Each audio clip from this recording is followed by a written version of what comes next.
deconstruction doesn't have to mean destruction. Yeah, that's good. It's a deconstructing for the purpose of reconstruction. Get to that third step. It can be a beautiful part of growth.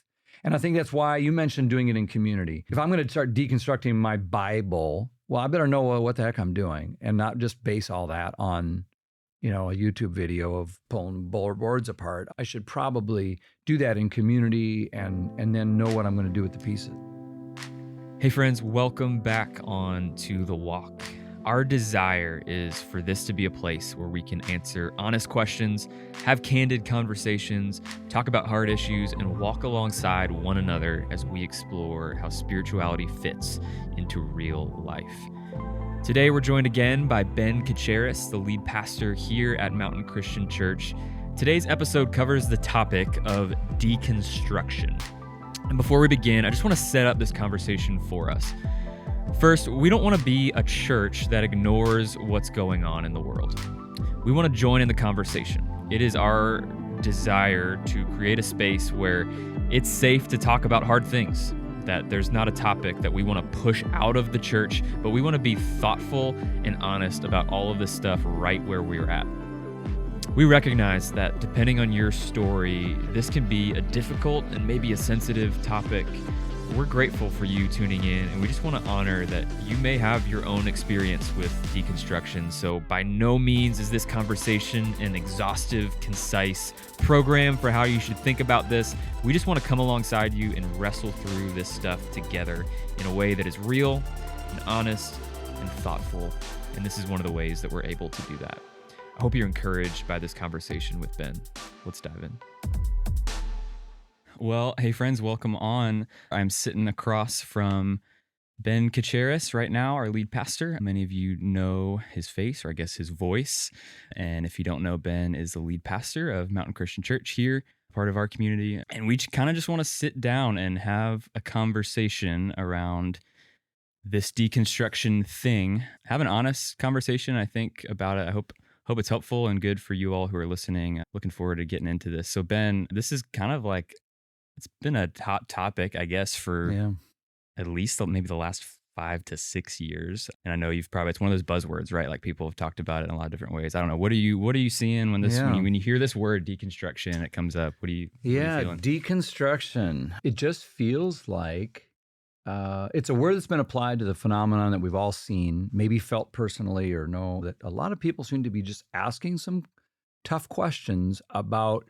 Particularly, this happens in the realm of faith, which is why we're talking about it, but asking tough questions about things that they've always kind of assumed to be true about Christianity, about Christian faith, and are rethinking those things. Like maybe the certain way I grew up understanding the Bible, or doubts about some of the traditions that Christians have, or the way that they do things. And so as I begin to question some of those things, I begin to sort of say, maybe I don't know if that's really part of it, or maybe that I don't like that. And so we kind of decouple some of that from our faith and try to, and that process has just simply been labeled deconstruction. The idea is that, then you would be able to sort of say, how could this get rebuilt, reconstructed in a way that maybe was more accurate or helpful or truthful or more of the way of Jesus. That's kind of, I think, the idea of deconstruction. Yeah, I can speak to that. Like a lot of even people kind of my age and younger and even older, it seems like it doesn't discriminate. Like a lot of folks, I think in the last couple of years are kind of working through this. A lot of times you hit the age of developing, your mind is developing, you're 21, 22, and we're like figuring out what we believe and what we really, really value. It's sort of like, it is a thing, I think, for young people a lot. They're kind of getting to that point where they're really starting to take seriously, what do I value? What do I think? That's oftentimes, it seems like, right, where the deconstruction thing comes into play. There's something about our time that makes going through a process of deconstruction even more challenging, because a lot of people are doing it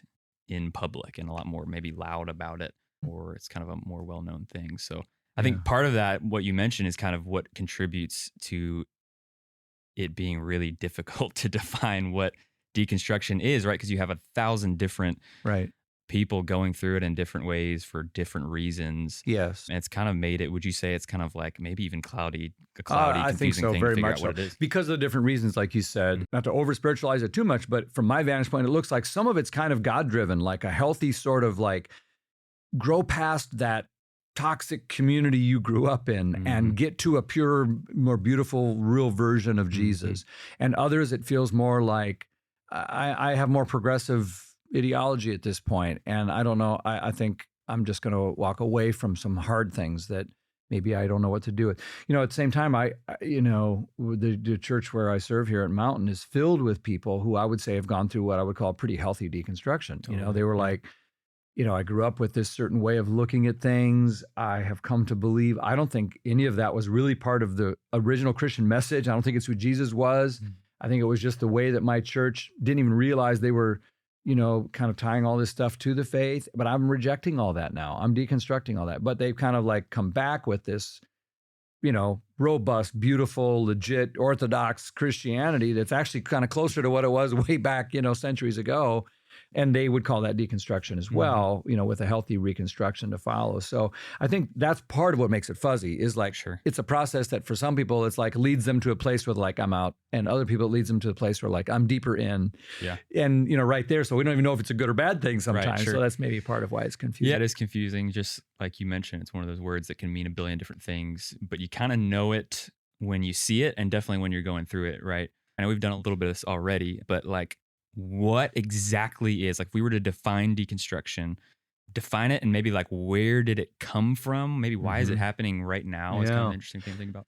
Well, that's going to have to be, the why is it happening now will be for some finer, more astute student of culture than I. We've kind of touched on a couple of those things maybe. I think we live in a time when lots of stuff, tectonic plates of assumptions in massive ways are shifting and changing in our times. Things that have always been kind of stable and stationary for a generation or two or three have a way of moving every 70, 80 years in society. And they're moving right now. And I don't think we know what the next version of American existence and even global existence is going to look like. We're not there yet. We're in this weird shift. And so, from absolutism and objective truth to relativism to, a completely different shift in moral and ethical foundations and political kind of thinking in, economic changes. And this is, so I think in that environment going on around us, it kind of makes sense that faith would also be undergoing a pretty massive sort of like questioning, like, is this thing going to work in the new modern world that we are, entering into? So I think some of that is just part of the zeitgeist, if you use that word, like to say, the times that we're living in.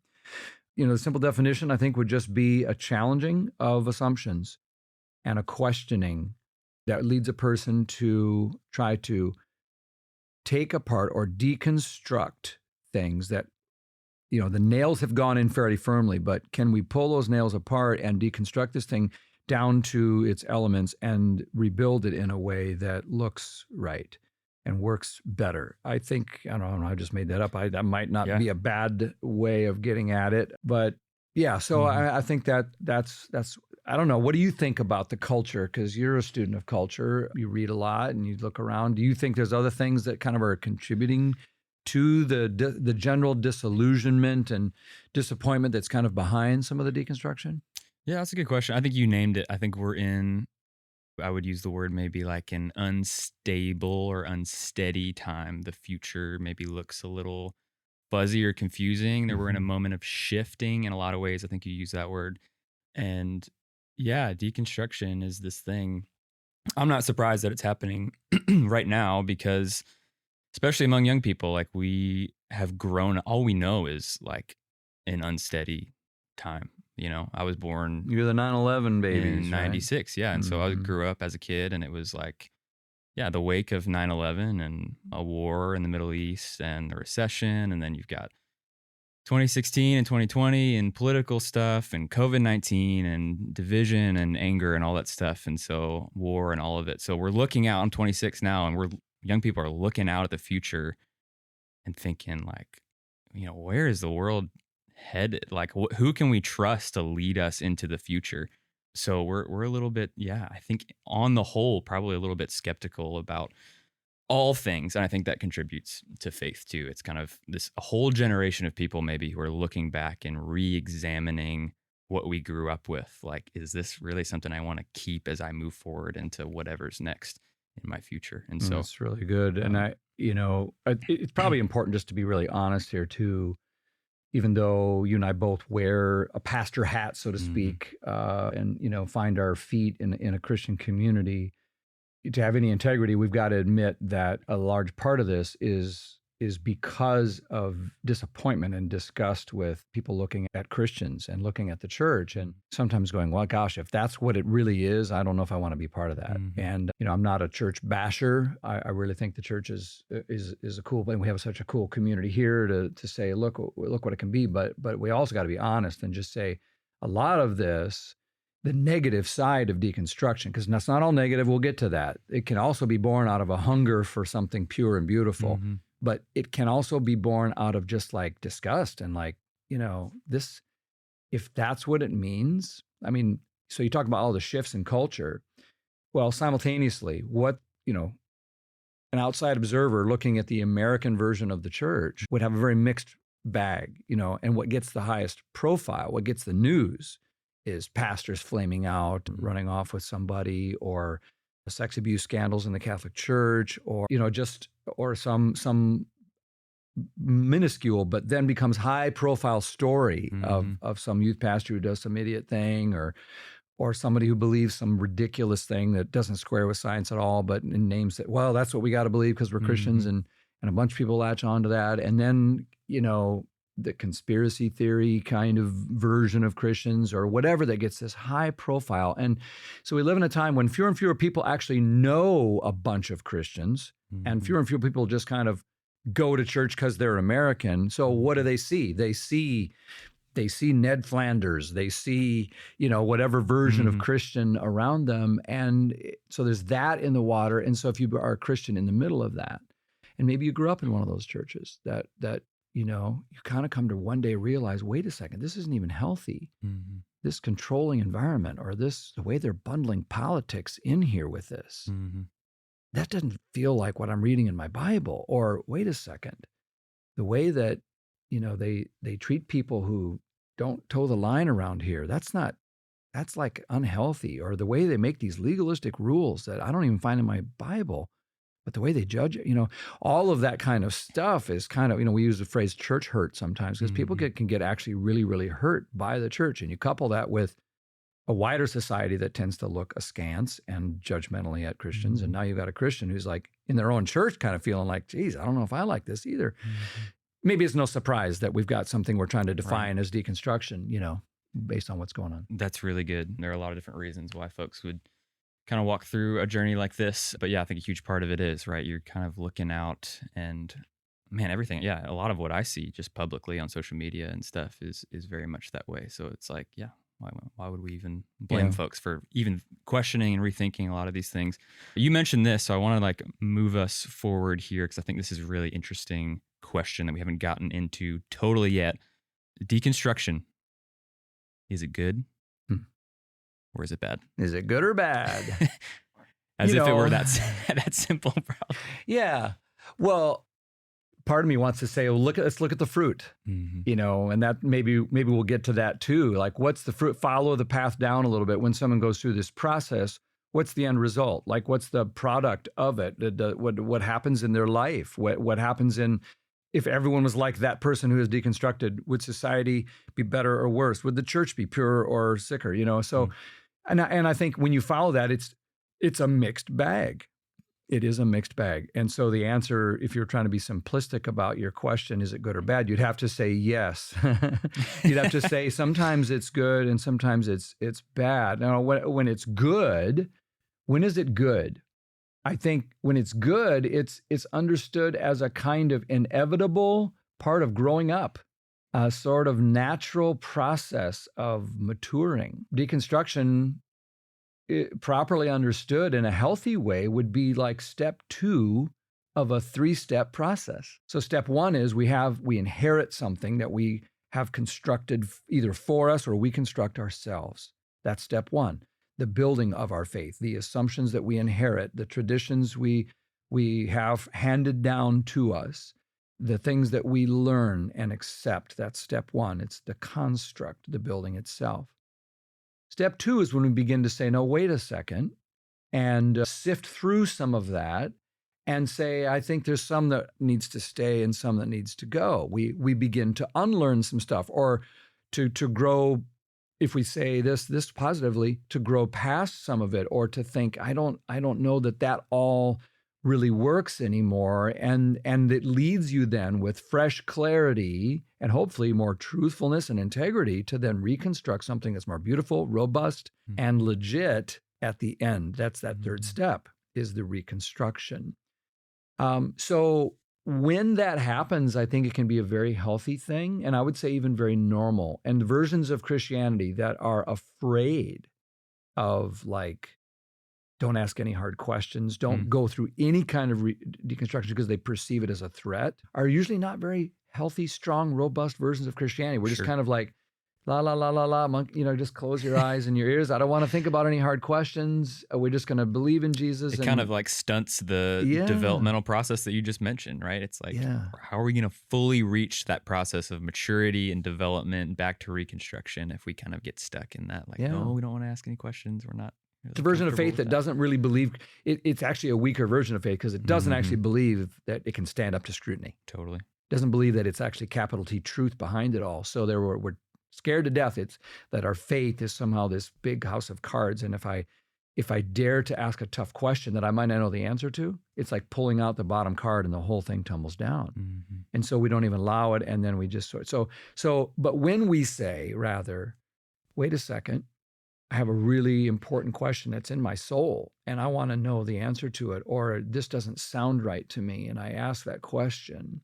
And then I discover at the end of the day that this powerful, robust, towering, beautiful body of Christ that Christ instituted, at the beginning of time, is like, it's got some warts and moles and wrinkles, but man, she's beautiful at the end and she still stands. Now I've got something really, really beautiful to hang on to at the end. And so is it positive or negative? Is it good or bad? I would say it's really, really good when a person says, wait, I'm going to kind of strip out some of the more, naive parts of my faith, or the parts of my faith that were only part of that unique tradition, or what my mama said that isn't even in the Bible. And I'm going to have a more mature, robust, strong faith. That's not the same as saying I'm smarter than the Bible and now I have a version of my own faith. Sometimes some of the most profound things we hang on to are simple. They're just not simplistic. You know the difference? Sometimes the most profound things we do hold on to are simple. Jesus loves me. It's pretty simple. Turns out that's the thing you really do hold on to as well. It's just not simplistic. So when it's negative, Gil, it feels to me is when we get stuck in that second stage and we never really rebuild. Sure. Or what we rebuild is something that doesn't seem to me like it's where, what are the fruits of that? Like, what's that person's life like? So we have this cabin up north that you're going to come to someday with me and hang out with our family, and you won't be able to appreciate it fully because it's reconstructed now. But we went through a pretty gnarly reconstruction process. So we had this thing. It was already pretty good, but there were some things about it we could see how it needed to be different. It was like, that's not going to work at all. Too many people and all this stuff that needed to come in and stay there. So in that process, we actually tore the roof off, most of the roof of this one part of the house, so that we could reverse the gable and push the wall out a little bit and put a new floor in. And it's an open floor plan, took all these walls out inside. If I stopped there, and just said, isn't it amazing? I got rid of that old ugly roof, and I got all this space now. It's awesome. It may feel good for a little while, like I'm all free, but the moment it rains, I'm kind of like, I don't know if I think it's so great after all. And I almost feel like deconstruction can be the bad side when we feel good that we've torn something down. Yeah, I don't believe that anymore. I'm too smart for that, or I don't mean to make light of it, but I mean, like, if we tear something down, but we never replace it with the new roof, we never kind of say what is in fact worth building my life on, or worth thinking, believing, and acting according to. I think when it rains and life rains, we're left lonely and not in a better place. So the answer to the question maybe just depends on what's driving the deconstruction? Is it a quest for truth? Is it God-driven? Is it just out of an unhealthy angst that I have because I've had a negative experience with some believers, a Christian, a church, or something that I believe. Mm-hmm. So I think those might be the drivers. You mentioned just some of like the way faith communities, just churches have reacted to this sort of thing. And I'm interested to know, I think a lot of people are probably curious, even people who are walking through this sort of thing. Like, if I'm going through a process of deconstruction, do I have to like leave the church to do that? Like, is that something that I have to do outside of church? Yeah. Well, I think the answer might really depend on the local church that you are a part of. And we might even here appeal to the differences between the word church, if I use it with like a capital C, referring to this global group of people who say, I believe in Jesus, or a local congregation cluster that might be 50 people or 100 people or 7,000 people, whatever. That's a local small c church. And some local small c churches, as we mentioned, probably aren't that comfortable with asking these kind of questions or would perceive it as unfaithful. And I suppose there's a way to do deconstruction that does just like to kind of mess with people and create a scene. And I know people actually that are part of our church today that have been kicked out of their churches because they were perceived as threats. They asked too many questions. They had things about science in their brain that they couldn't, they wanted to know how it fit with their faith. And the way they asked the question seemed to be like, well, then you aren't, you're not welcome here. Or their moral behavior was outside the lines of the faith, and the church their answer was to boot them out. Or someone got a divorce and it's like, well, you can't have communion, or whatever it was. So some churches probably know. I think what you and I are enjoying here, Gil, is the kind of community that says, it's safe. It's safe. And of course, it's exactly the place that all of us can be completely who we are with everything, all the questions before Jesus, and like don't have to kind of go ask him quietly in a corner and then come back to him with a smile on our face, not dare telling him what we talked about.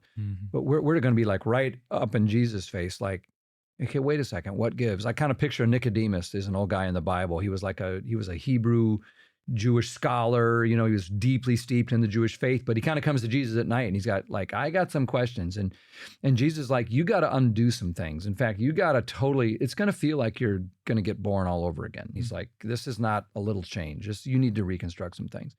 And I like to think that Nicodemus later, became a follower of Jesus because he reconstructed a beautiful home there to live with. That's right. He walks away all confused and he's like, I don't know what to do with this Jesus thing. And I got to go back into my meeting where all these guys hate Jesus, but I think I really liked him, and he's got living in that tension, in that deconstruction for a while, right?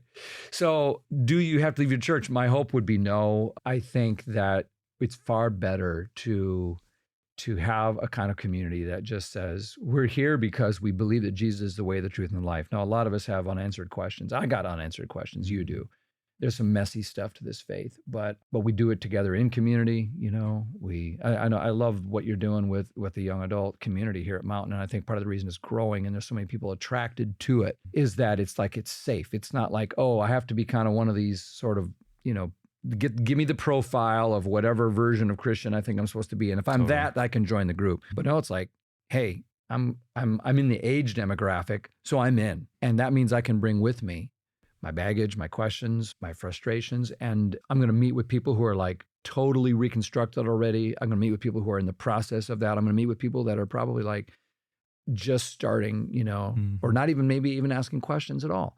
And that all of that together God honors, and it's a good thing. So I would say let's create communities where it's safe. Yeah, it's been really fun. I will say, just to speak to that, like it's been really cool to see that exact thing happen. Just like folks from every walk of life and different questions and opinions and politics or whatever your thing is that you're bringing into the room. Like it's just really beautiful, not just with young adults, but Mountain as a whole. Like it seems like it's just something's been cultivated here where it's just a space where it's just like you're good, you're safe to bring whatever that is into the space, and let's wrestle through it together. Let's go through it together. And and all through the Bible you find examples of that. In the church itself, the early Christians had this thing where they all came out of the Jewish community, and a lot of people were really struggling with, do we let these new non-Jews into the church. And some people were like, well, no, heck no. Mm-hmm. And then God kind of had to intervene and help them deconstruct. Peter was one of the staunch ones. He's like, no way, I'm not doing that. I know I'm serving God here. And God had to kind of say, no, no, no.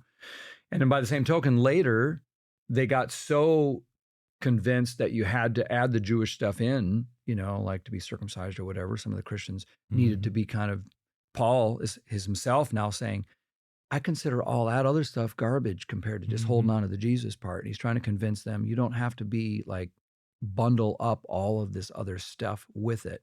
So there's examples of deconstruction, even in the Bible. Sure. So often, Paul himself was this rabid Christian who was marching up to rabid Jew who was going up to kill all the Christians because he thought he was serving God doing that. His version of faith was constructed around anti-Jesus stuff. And God had to kind of say, wait, no, you need to rethink all this. And he had to hold on. He held on to all of the stuff about Abraham, Isaac, and Jacob and God working through history, but he had to add in the Jesus stuff and reconstruct a new faith. And I think so, where would we be if we kind of like, well, we don't do that anymore, So even the Bible itself has a kind of shows us that growth is progressive and dynamic, and that we evolve. And I even think of the Bible itself. Like there's parts of the Bible that they want to clearly say to us. I'm going to go on a limb here. This might, somebody's going to not like this, but they're going to say, like, okay, so the book of Deuteronomy basically says, it's the Old Testament, says, follow God. If you do this, God's going to do that. And if you're good, you're going to get rewards. And if you're bad, it's not going to go well for you. The gumball machine. Exactly. The book of Proverbs is like, by and large, doggone it, this is the way it is. You work hard, it's going to go well for you. Follow God, your life's going to be better. You don't, watch out. And that's all true. Okay. But then you also have like Ecclesiastes come by a little bit later and just go, it doesn't always work that way. That's right. In my experience, I did a lot of the right stuff. I got some of the Psalms peeking in there, looking in and going, I did all the right stuff and my life sucks right now. So God, what gives? And it's like, but the Bible says, let all that voices in. Don't like censor that out. Don't cut it out of your Bible. Leave it all in there because that's real. That's life. That's faith. And at the end of the day, you reconstruct a faith. It's like, okay, this over here with the Proverbs, it's still largely true. It's not like it's not true. It's just that we know now it's also, there's more to life. And that's what you do when you grow up. You assimilate and you integrate and you synthesize all of what is real into a new reality. That's reconstruction. And that's when it can be a good thing. That's really, really good. A lot of us don't even think about it that way, right? That even the biblical authors, like we have a collection of people who wrote texts that are inspired and from God and all that stuff, but are bringing all those questions and doubts and all that stuff. Think of Job and Ecclesiastes and the New Testament, right? Is like this movement of, in a lot of ways, Jesus started this movement of, I don't know if I would call it deconstruction, but it's like this. Absolutely. I mean, it felt like it to all the Jews, right? Yeah. So it's cool. He wasn't telling them to throw everything out. Right. They were going to the same foundation, but we got to take the roof off here and then put a new one on with a skylight in a new direction. And it's a good analogy. Deconstruction doesn't have to mean destruction. Yeah, that's good. It's a deconstructing for the purpose of reconstruction. Get to that third step. It can be a beautiful part of growth. And I think that's why you mentioned doing it in community. If I'm going to start deconstructing my Bible, well, I better know what the heck I'm doing and not just base all that on, a YouTube video of pulling boards apart. I should probably do that in community and then know what I'm going to do with the pieces. That's really good. I think about that too, because I, like a lot of us who are maybe going through a process like this that we would call deconstruction or not, the easiest thing to do is to like just hit TikTok or the Instagram reels or whatever. Like there's so many people who are publicly doing this, as you said, who are like started these communities where they're teaching people how to deconstruct and what to hang on to and what not to. And, I think it's really easy to just deconstruct with like my AirPods in, listening to a podcast or scrolling through TikTok or that sort of thing, and not really fully give myself to this full process of what it means to come out on the other side with a robust faith. I'll play my cards. I think the best kind of reconstruct, I mean, again, part of me realizes the Pandora's box we could be opening when we say, hey, deconstruction can be a good thing because, with the wrong motives, or someone who's not really willing to kind of submit to the authority of Scripture, from my vantage point, is going to end up like, well, that's hard. I'm just going to deconstruct that out. I'm just going to get rid of the parts, any part of Jesus that sounds weird to me. I'm going to assume I know more than he does, and so I'm going to get rid of that part. Or if it's hard, I'm going to say no to it.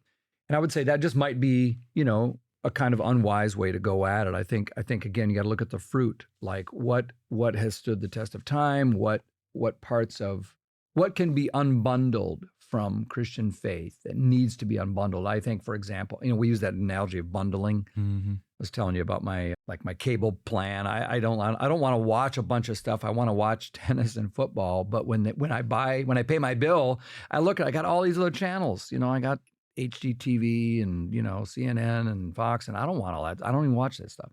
Can I just get I actually called them up. Can I just get tennis channel and the NFL? No, you can't do that. It's all bundled together. And I think there are people that are like, there's all this stuff that gets bundled in with my faith because of the church I grew up in. It's like, do I really have to also think about masks and vaccinations the same way my pastor does and that he preaches about? Or do I got to think about politics or immigration or these social issues, that are important that we now preach from our pulpits? It seems like some pastors do, or do I have to think the same way you do about science and creation? Because I don't know that I look at creation exactly the way you do. Does that mean is it really bundled in? And what is happening is some are saying, I don't want some of that. So I'm walking away from the faith, and I walk away from the capital C church. When really what I might need to do is just find a community, a small C church, where it's like differences of opinion on those kind of things are allowed, or that are a little more in sync with where you are. Yeah, so you can unbundle. I can't remember where I was going with this, but the unbundling is important, and it's okay to do that. And it's part of what growth is. And that, in fact, that's one of the church itself is always, Jesus is calling us by his Spirit. The church should be the first ones to say, we need to get better and reform and be reborn ourselves with a purer, better version of ourselves. And there's probably some stuff that we've bundled in with what we're calling, Christianity, that really is probably not of the thing itself. Let's pull some of that out. And that's one thing I love. I love the word restoration, like let's restore this church the way it was meant to be. Yeah. If we were leading out on that a little more strongly, maybe some skeptics wouldn't need to kind of say, I'm not buying it anymore, because they would see a church that was already purifying itself. I think a lot of people who go through this probably would say, would hear a little bit of the conversation we're having and think, yeah, that's all well and good. Like, I get that you want to create space for it, but in my local community or wherever, anytime I bring up any questions or whatever, I don't know if I want to go through the work of getting mocked or ridiculed or questioned or being like kind of this outcast in my faith community. Like, I'd rather just leave and go somewhere else. Like, what would you say to someone who's like, I'm not trying to leave the church, but every time I bring this up, like, it's just causing me, I'm just getting annoyed by all these conversations I'm having and that sort of thing. That's a tough one. I think it really has to do with that local church that they're a part of. But, my hope would be, my default would always be, hang in there, That would be my first reaction, I guess, is to say, hang in there, and be sure to always check your spirit and your attitude and your humble posture as you come, because you're actually bringing a gift and something important to that community that it's going to help and bless it as much as it blesses you. But if at the end of the day, after enough of that, you feel like you just cannot, it's the thing that actually is no longer lifting your walk, but now it's the lid, because you're stuck now.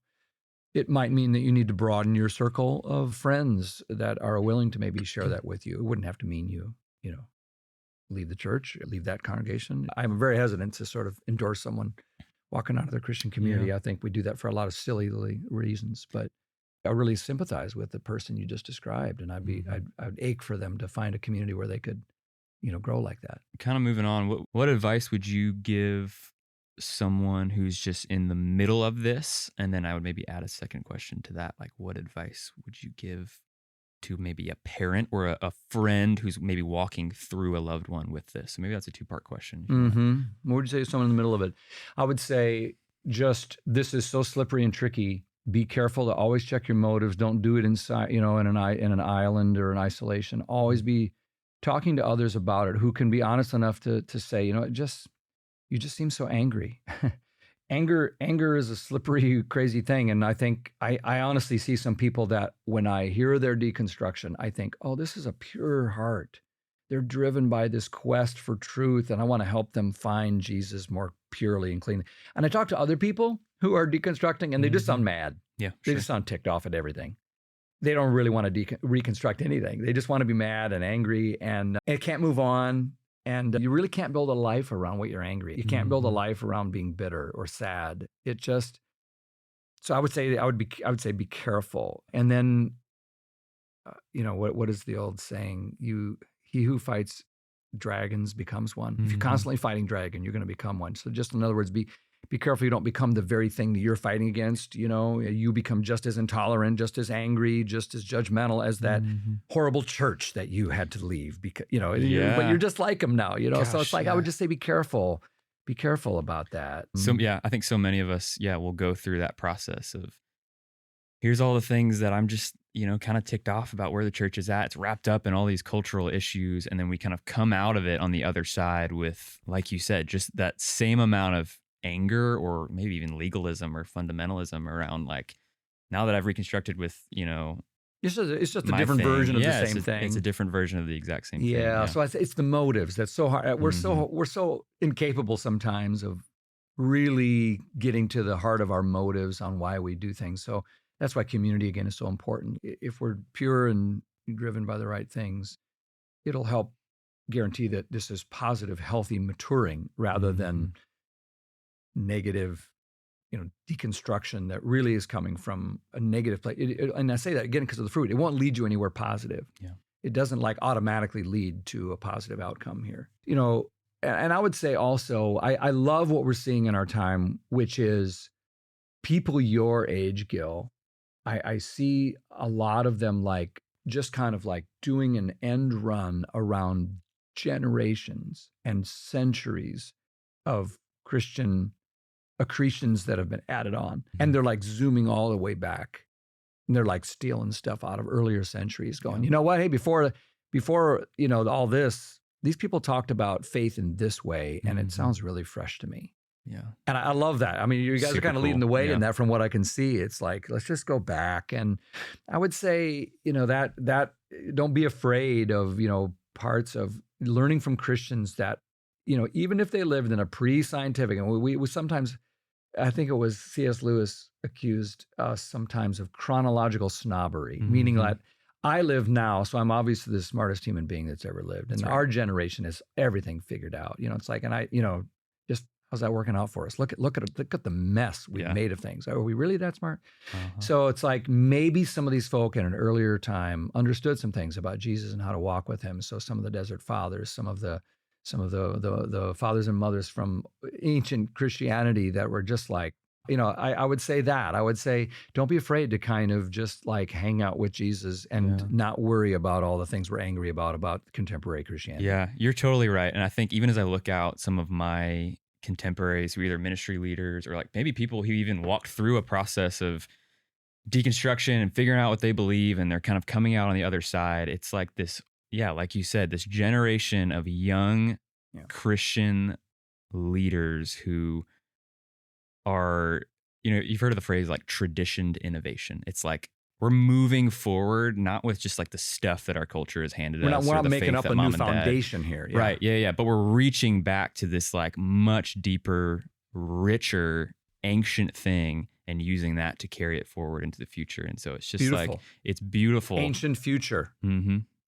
Ancient future. Yeah. Fresh orthodoxy, whatever you want to call it. I love that. And I think that can really help the impulse that leads us to a negative deconstruction. It can rescue us and say, there's another way here that there's nothing new under the sun. And honestly, future historians are going to laugh at us because they thought they were doing this unique thing called deconstruction. But you look, it's It's exactly what's happened in every epoch and era in history. Right. Not a new thing. Yeah, it's not really. Of course, some of the labels and the world we live in has unique issues, but the issue itself. So you asked the question then about what would, like a parent and so someone who's maybe that boomer parent or whatever, who's got a 20-something or a teenager who's maybe asking some really questions that you're not sure what to do with. And part of, I know parents, I would say what I wouldn't do is kind of like, freak out and like, how dare you, get back to youth group and don't ask questions or whatever. Or I definitely would not do that. I would try to honor those questions and listen.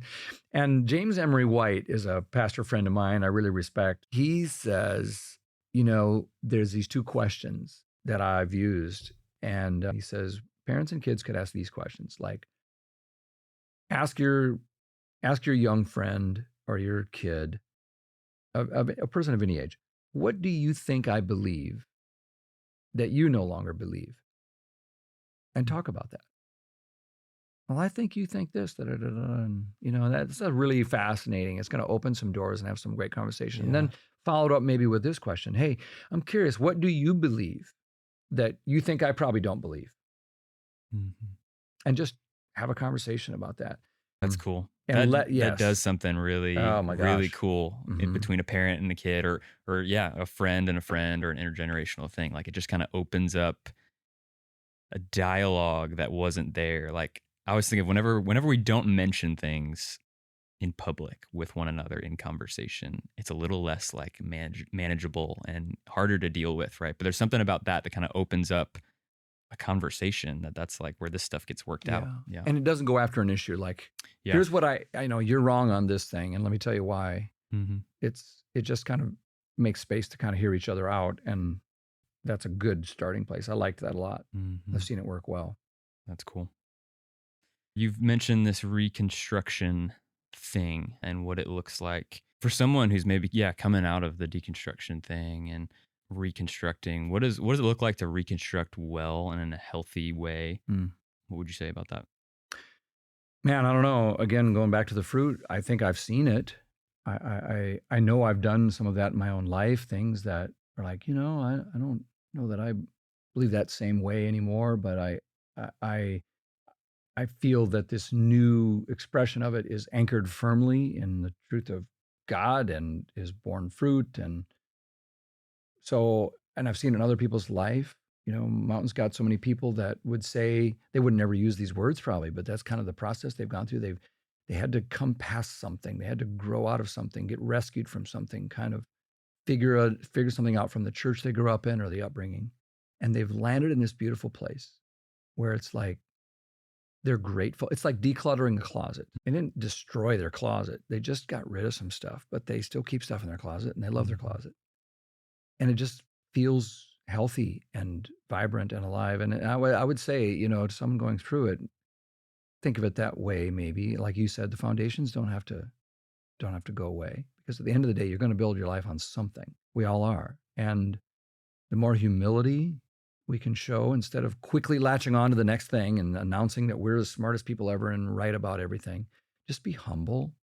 And that doesn't mean tentative, that you can be convicted, but be humble. And then let the best ideas surface. Truth always has a way of being strong and robust. And so don't be afraid. Let truth surface, and don't confuse local expressions of the church or a pastor's behavior or some headline you read in the news with actually who God is and who Jesus is and what the church is in its beautiful, purest forms. Because these are beautiful things that aren't really affected by those other things, those other temporary things. So I'd say those things I would keep my eye on, and don't throw the baby out with the bathwater. When we become, it's like the person who, a woman gets dumped by a guy and she hates all men forever. It's like, well, I don't know if that's the only conclusion you could come to there. And I think a lot of Christians, it's pretty trendy today to say, I had a bad experience, or I read this thing about what Christians did with the Crusades, or whatever it is, or I read this part of the Bible I don't really like at all. It's all dumb. It's all bad. It's all gone. And it's like, it's just bad logic. It's also doesn't bear fruit in your life. And so I would say be cautious about those kinds of things and try to be honest and be on a genuine search and people who are genuine and humble and hungry for their search for truth are most typically rewarded in life. And yeah. That's all really wise. Yeah, good stuff to think about. I even think about, my own journey was I went through and, I went off to college and kind of smacked in a lot of hard questions about faith and culture and all the yucky stuff that was attached to it that we kind of talked about. But there's something about Jesus that I found as I was wrestling through all of that stuff that didn't match up for me. I still I couldn't leave the person of Jesus. There was something like, no matter how ticked off I was about whatever was going on in the church or the world around me, like you read the Gospels, I don't know, the Jesus story, like he was almost even more critical and ticked off about those same things. You think about, injustice and, lifting up people who are vulnerable and caring for them and loving people. Like, no matter how ticked off I was about the church, like the person of Jesus just stood out as this beacon of like love and care and sacrifice and all of those things, that it made it hard for me, I guess, to completely throw it out, because there's really nothing like it, especially in our world right now. Yeah. I mean, I couldn't agree more. And I've had similar thoughts and feelings, before this is a pretty serious decision to say I'm going to be a pastor. I'm going to throw in with this crazy body of Christ called the church that, I knew I was entering into at a time when in history it was becoming less and less fashionable to do so. That I really believe in this, and when you talk about Jesus being beautiful, it's like, I actually have this view of the church as really beautiful too, even though I probably, as much as anybody, see the warts and the moles and the wrinkles. I love the story of the Christians down in South. It was a church that I know a lot of people today would have a lot of problem with, because I'm sure they were too political. I'm sure they were too fundamentalist for some people. And I'm sure that they said some things that were just not right, and probably created some church hurt for everything. But they also were this incredibly beautiful, Jesus loving community. And when a person got baptized there, they came up out of the water and the whole church was there, and they hugged them and they gathered around them, and they would say, my name's Bob. If you ever need anything, you can borrow my truck. I'll fix your tractor, whatever you need. Now, my name's Susie. I make apple pies. I'm going to bring you an apple pie tomorrow, but anytime you need one, I'm your gal. And I'll watch your animals for you. I'll come by and mow, and they just went around. They all told something they could share. And somebody watching that was like, what in the world? That was the coolest thing I've ever. He was just bawling his eyes out. Thought it was so beautiful. And this old guy, was kicking out the last of the fire with his thumbs in his bib overalls. And he says, well, that's the church. That's what it is. And it's like, you look around and it's like, we're just a bunch of bumpkins here, but we've got enough of Jesus in us that once in a while we get something right. And you see just a little flash of it. And even the church, with all of its hurt and toxicity, even sometimes the worst churches have moments of beauty like that. And what if we could, reconstruct the church, to just get it a little more right, like you find in the scriptures, where it's like this beautiful bride that looks more like Jesus. Because at the end of the day, focusing on Jesus, and it's all we got. I love that story out of, I think it's John chapter 6 in the New Testament. And he has said some hard things, and he's been teaching, and everyone's following him and getting bread, and all the miracles are great. But then he says, wow, this is some hard stuff. And he gives some very hard teaching. And some of the people are like, oh, okay, I can't take this anymore. This is getting too weird, too hard. And they start walking away. And so these disciples are left there. The ones who said they were going to follow Jesus are looking at their friends and their family walking away from Jesus. And they're looking at Jesus, looking at them, looking at Jesus. They're stuck right in between. And I think that's where a lot of people are right now. They're like, am I going to, there's people that are not buying this and are deconstructing and walking away. And what am I going to do? And Jesus looks right at them and says, how about you too? You want to leave too? You can walk away. You want to leave? And I think it was Peter who says those words, like you just said. Where else are we going to go? You have the words of eternal life, And I guess I would just say that to someone who's wanting to dismantle some of the things of the faith. I think, remember, a lot of that can be really good and right. But at the end of the day, where else, if you take the Jesus part out, where else are you going to go exactly? And I think it's enough to discuss, to construct a life on. It's beautiful and winsome. And I can't really find anything that's better, And I also think it's true. Yeah, I think that's a really good way to kind of wrap up this conversation. I love what you said. It's just like that's how I feel too. The church is this thing that's like it's so messy and weird to work through all this stuff together and frustrating at times. But there's something about Jesus that he's like in front of us and he's reconstructing us. He's going to help us reconstruct and get to where we need to go, even given our blemishes and our craziness and all our ideas. And so that's a really beautiful thing. I think that ought to give a lot of hope and I think comfort to a lot of people who are maybe walking through this sort of thing. So Ben, thanks on behalf of, Man, I hope it's been helpful. It sure was helpful to me. It made me want to kind of keep building the right kind of faith. Hope it's helpful to someone else too. I'm so grateful that Ben is someone who's willing to talk about and address topics like this one in an honest and thoughtful way. We recognize that there is a whole lot more that we could say on this topic. And I just want to reiterate what Ben reminded us, that the church and our community at Mountain in particular is a safe place for you to process these things alongside others, wherever this podcast finds you. Our door is always open as you continue exploring your faith and asking questions, so feel free to reach out and connect anytime. The best way for you to do that is through the email there in the show notes, where you can find plenty of other great resources to get connected or ask any questions you might have. Thanks again for joining in, and we'll see you next time.